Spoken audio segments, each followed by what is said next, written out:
indivisible, with liberty and justice for all.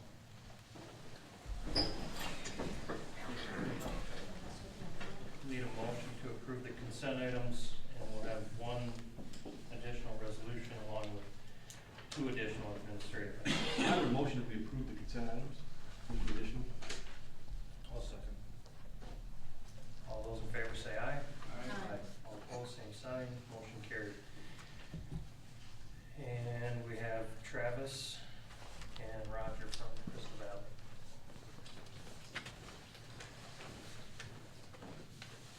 Thank you.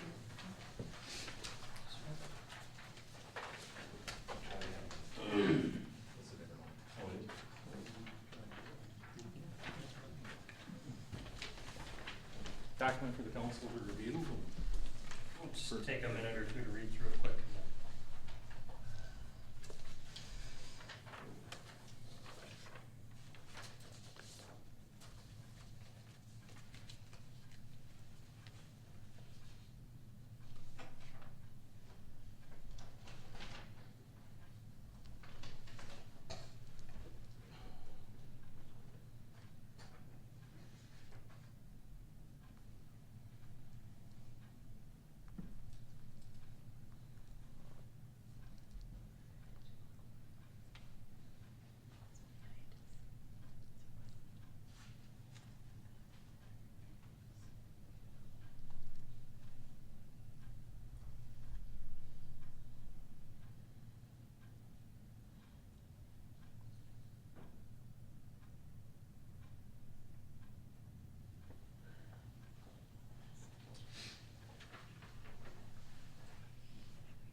That's trouble.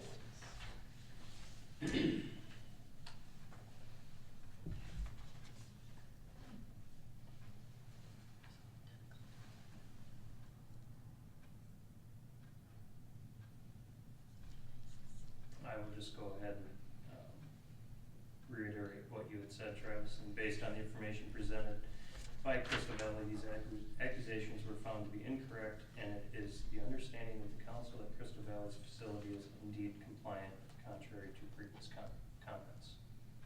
Appreciate it. Are you voicing a formal objection to the open meeting law and serial conversations? No, I am not. What is this? I solely mention it as an awareness for the council so that there is not future issues for the council, for the city. Crystal Valley wishes nothing but the best for the city. We've always had an excellent working relationship. Certainly what transpired following the last meeting could border on that.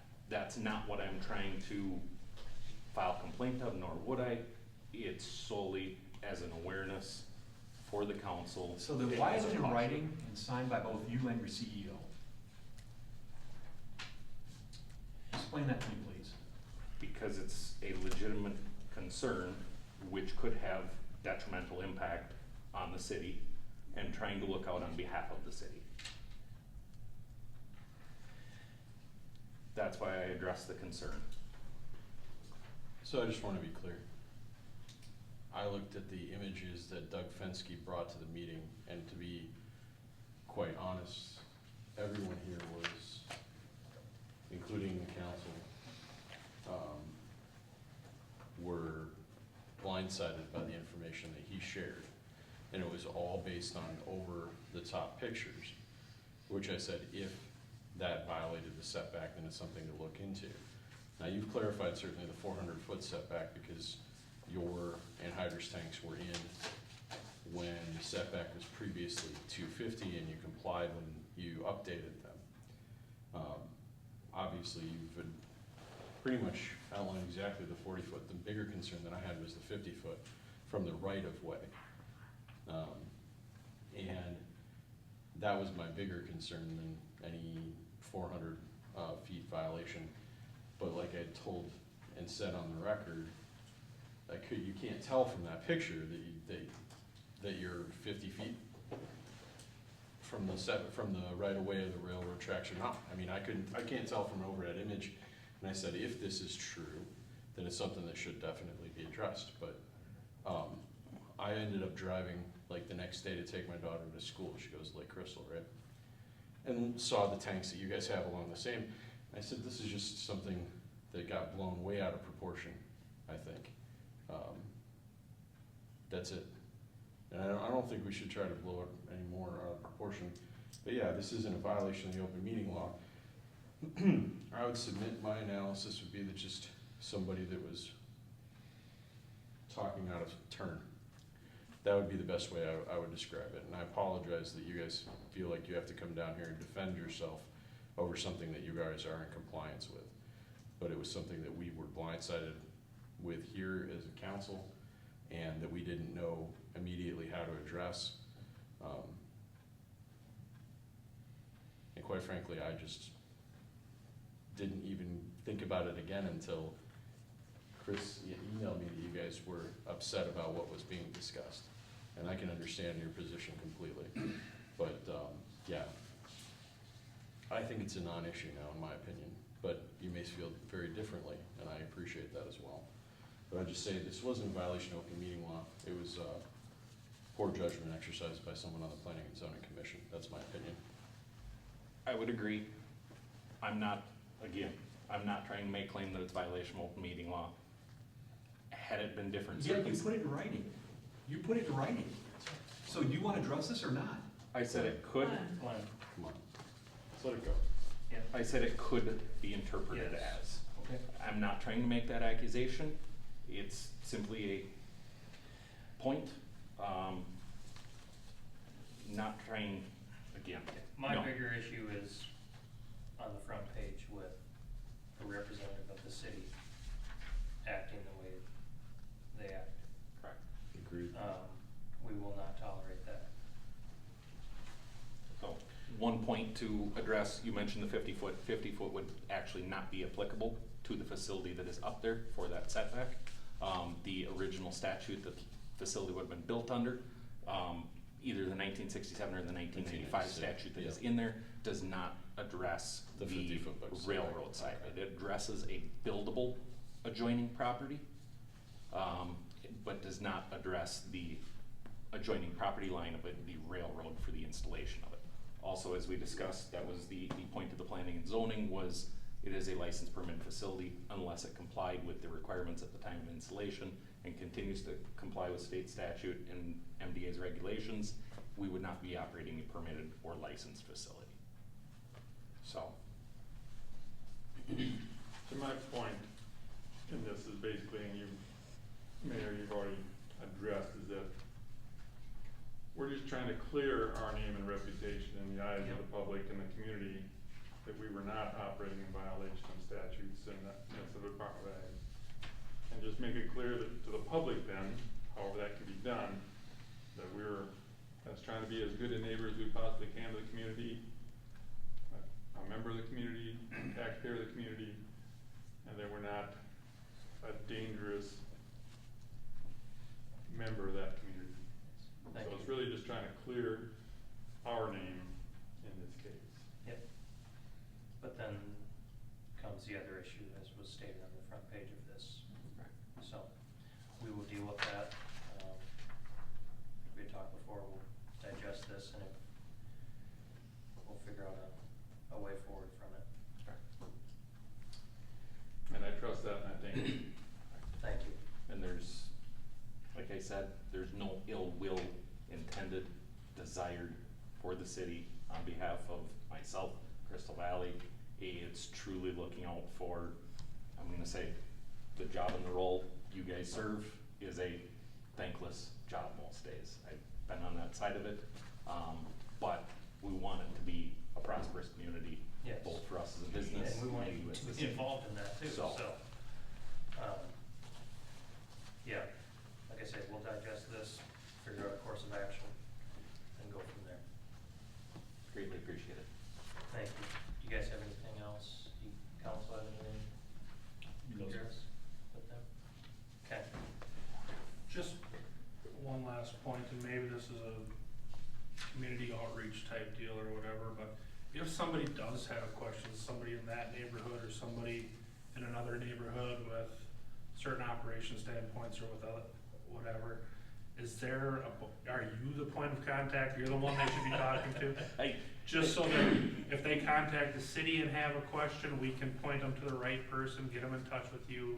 And if there's any issues from that point on, we can say, we at least passed the, right information along to make sure that everybody that needs to be informed of certain situations is informed. Because this situation aside, or any other situation coming forward, our due diligence maybe, and the planning and zoning committee, due diligence, but ours as a board should be to reach out to you first and say, well, we're seeing maybe this is, something that might be an issue. What's your, standpoint before it's brought to a public meeting or before it's, the background information, like everything, how the sausage is made is a lot easier when it's behind closed doors and not everybody sees it. So, just so we're aware, you're the person to reach out to and talk about if anything comes up and if the public has any specific concerns. Certainly. I will pass along my contact information. Chris has it from the previous email. Paul can be a resource as well. I think many of the community know him as well. Open and more than willing to have the conversations, to have the discussion, to share the information. There's a lot of, the situation aside, there's a lot of misinformation in today's society about modern agriculture. People don't understand it, people aren't involved in it. More than happy to tell our story for who we are as rural America. Whether it's community members moving in, existing members, I would be glad. I would invite the opportunity, frankly.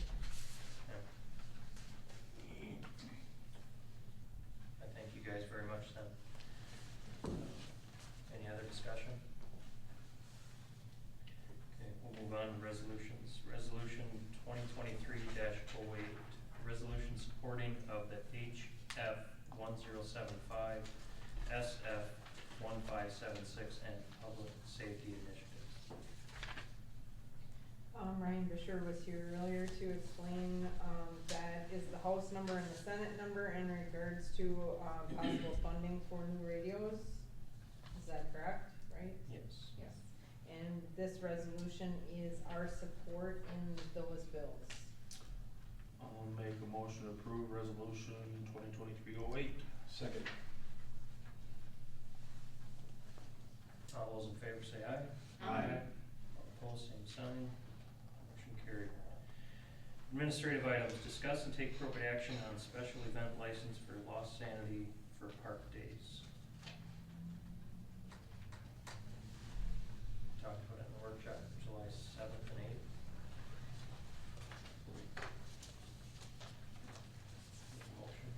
Motion. I have a motion to approve that resolution. I'll second. Yep. Yep. All those in favor say aye. Aye. All opposed, same sign, motion carried. Discuss and take appropriate action on special event license for Lost Sanity for Oktoberfest. I'll make a motion to approve that special event license. I'll second the motion for Oktoberfest for Lost Sanity. All those in favor say aye. Aye. All opposed, same sign. Motion carried. Discuss and take appropriate action on pool wages. We're not gonna do address service fee. Are we addressing service fees too? We can, However you wanna put it. That was 3. That was number 3. Oh, shoot, sorry, I had that crossed over underneath that. Discuss and take appropriate action on address service fee. Address service fee is an additional fee to the fee structure for anybody in the community that changes their address and doesn't let us know. We've been taking the hit from the post office for all return mail, and so we will be implementing a fee of the cost of what we have to pay the post office for the return mail with an additional admin fee. I would make a motion we address that fee, accept that fee. I'll second. Any Mark? other discussion? All those in favor say aye. Aye. All opposed, same sign, motion carried. Okay, discuss and take appropriate action on pool wages. So that would be, the concessions would be at minimum wage at $10.59, new lifeguards would be at 11, returning guards of a year would be at 12, returning more than 2 years would be over 13. I'll make a motion to approve those pay rate changes. I second that motion completely. All those in favor say aye. Aye. All opposed, same sign, motion carried. Discuss and take appropriate action on amending zoning ordinance R1 to include multi-housing. I just need a motion. I'll make a motion to amend the zoning ordinance for R1. What's it regarding the change? I'll second the motion to, I'm sorry, who was the first, I made a motion. Andy made a motion. Andy and Phyllis? Phyllis seconded.